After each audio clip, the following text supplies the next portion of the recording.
Going to Etihad, where we have Will Lancaster, one of our international football journalists, standing by at Etihad with the very latest in terms of also weighing in on this matter about my good friend Mo Salah, the Egyptian, in terms of the transfer, Liverpool and all those inside information about exactly what transpired. From Etihad, Will, what's the latest?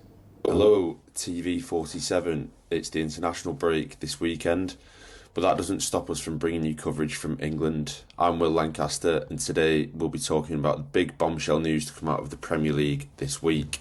Mohamed Salah, Liverpool legend, one of the greatest Premier League players of all time, but he's announced that he will be leaving Anfield at the end of the season despite having 1 year left on his contract.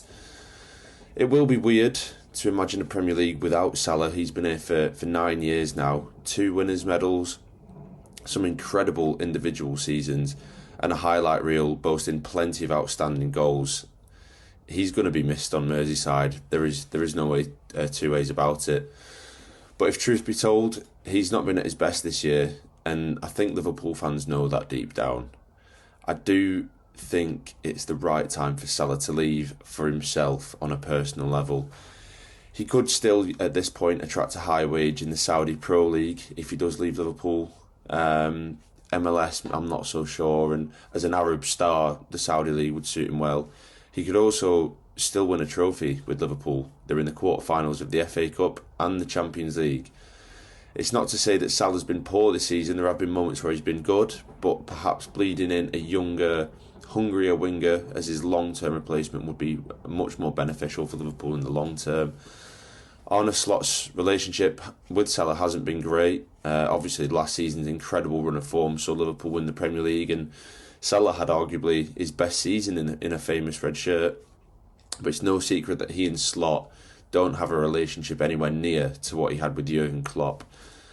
That may well have played a part in his exit, but I'd also hedge my bets on saying that Salah's slow decline due to old age and FSG's likelihood to wanting another player for the future probably have accelerated that decision.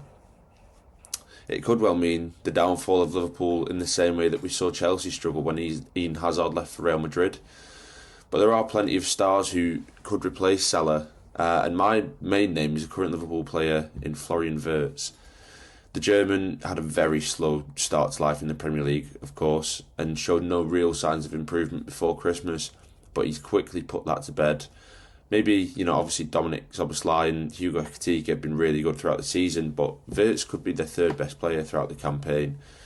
2 goals and 2 assists yesterday. He's now at grips, with English football. He tends to play off the left, and of course he wouldn't be a direct replacement for Mohamed Salah. But Liverpool's left-hand side has always been weaker, and the prominence and the focus could shift onto that wing, and then obviously Liverpool would have to bring in a new right winger, but they already have a world-class talent in Wirtz. Away from the Reds and Arsenal, we know their focus for the coming weeks now. 7 Premier League games to go, 9 points clear, although Manchester City do have a game in hand, crucially. And of course, they do have to travel to City at the Etihad Stadium in the coming weeks in a real title decider.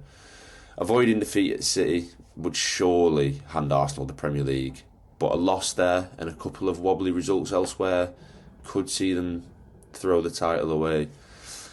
I do think Arsenal will get over the line just. City are experienced in winning trophies, and I correctly predicted last week on TV47 that City would beat them with ease in the League Cup final, and Arsenal was so toothless in the second half of that game. A lot will boil down to that Premier League fixture, but I do think Arteta will have enough to see it over the line, and he might even sacrifice the Champions League to do so. That's all from me. I'll see you all soon. Asante Sana. Asante Sana. Will Lancaster coming to us, of course, live from Etihad, a top, of course, international football journalist. Every Saturday you can be sure with these are the kind of journalists we interact with on this show, that is Sports Extravaganza, to give us the very latest in the European Football League, what is happening internationally.